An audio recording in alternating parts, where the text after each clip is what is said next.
3 reasons why you should not get an MBA. My name is Cherie, and I'm a student at Stanford's Graduate School of Business.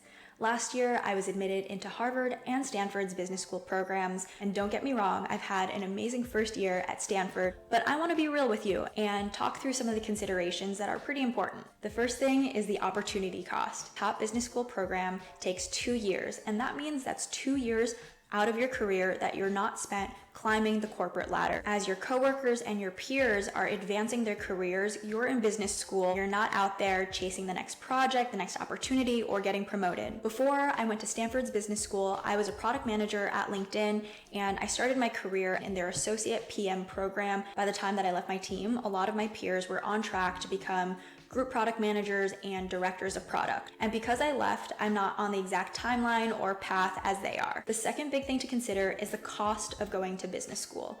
Tuition for an M7 business school is around 70 to 80 grand each year. And on top of that, there are a lot of external expenses like going on trips, paying for housing, etc.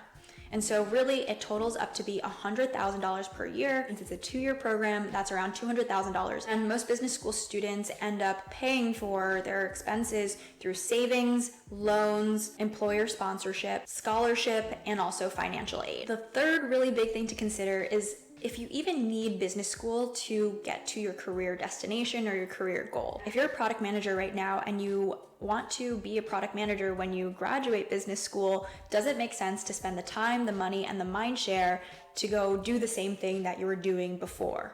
The answer is that it really depends. This is a question that I really grappled with myself. As you're writing your applications for business school, they will ask you what your career plan is for the future, and you should have a pretty good idea of where you want to go.